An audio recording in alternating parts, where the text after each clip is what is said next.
سمیت به نفسک، اے اللہ میں تے کنوں سوال کرے نا وہ نا دا واسطہ دیتے جرا نا تے اپنا خود رکھے، او انزلتہ فی کتابک، وہ نا دا واسطہ دینا جڑا تے کہیں کتاب وچ نازل کیتے، او علمتہ احدا من خلقک، وہ نا دا واسطہ دینا جڑا تے مخلوق کی جو کہیں کو سکھائے۔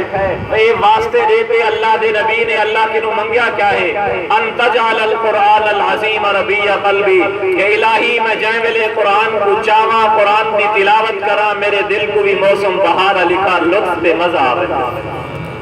تو اے قرآن عظیم میں ایک حدیث پاک پڑھنا، رمضان المبارک دا مہینہ ہے، نبی پاک صلی اللہ علیہ وسلم نے جس وقت ممبر میں بیٹھن جبریل ہے، جبریل نے آتے ایک بد دعا کی دیئے، نبی کریم صلی اللہ علیہ وسلم نے حضرت آمین آکھیے۔ آج حدیث سنتے اساں ہر کہیں نے اپنے دل کی طرف توجہ کرنی ہے، کیا آیا سامی تو ہوں بد دعا جملے میں شامل نہیں سے؟ اگر ہوں تو اگو جرے 3-4 دین بچے ودن اللہ دی بارگاہ توبہ چا کروں، اللہ ساری زندگی دے گناہ کو معاف فرماتے ساکو انہیں رضا والے لوگوں میں شامل فرما دے سے۔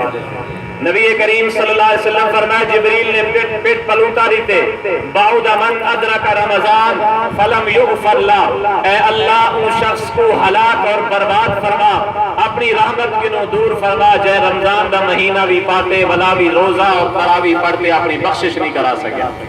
اور اساں اپنے دل میں چھاتی پاونی ہے کہ اساں اپنے رب دے نزدیک بخشش کرائیے یا نہیں کرائیے؟ اگر کرائیے تو الحمدللہ، اگر نہیں کرائیے تو ہی نے جہاڑے کو غنیمت سمجھو۔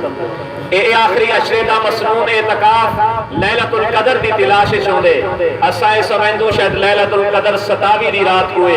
اللہ دے نبی نے کوئی متعین نہیں کتاب نے فرمائے لوگوں لیلۃ القدر کو رمضان دے آخری عشرے دی تاک رات تلاش کرو، 21 بھی تھی سکتی ہے، 23 25 27 29 بھی تھی سکتی ہے۔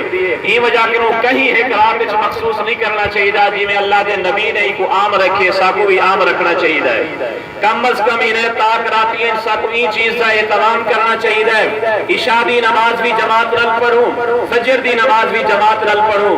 پیارے نبی کریم صلی اللہ علیہ وسلم نے فرمایا جڑا عشاء دی نماز بھی جماعت نال پڑھ سے، فجر دی نماز بھی جماعت نال پڑھ سے، اللہ کو پوری رات دے قیام دا ثواب عطا فرمائے سے۔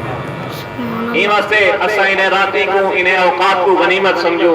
اللہ رب العزت سری محفل کو اپنی بارگاہ دے اندر قبول اور منظور فرماوے۔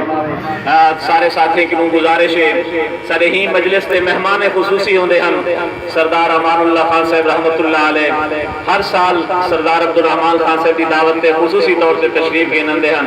اج ساری محفل ساری مجلس وچ کہنی اللہ رب العزت انہیں کو غریق رحمت فرماوے۔ سارے ساتھی 3 مرتبہ کل شریف 1 مرتبہ سورۃ فاتحہ پڑھتے انہیں وسیع سال ثواب فرمائے۔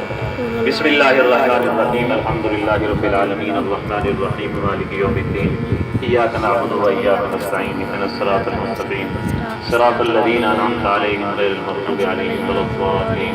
بسم اللہ الرحمن الرحیم، قل هو اللہ احد اللہ الصمد لم یلد ولم یولد ولم یکن له کفوا احد۔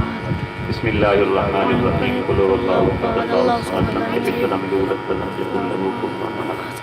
بسم اللہ الرحمن الرحیم، قل هو اللہ احد اللہ الصمد لم یلد ولم یولد ولم یکن له کفوا احد۔ الحمدللہ رب العالمین والعاقبۃ للمتقین والصلاة والسلام علی سید الرسل وخاتم الانبیاء والمرسلین۔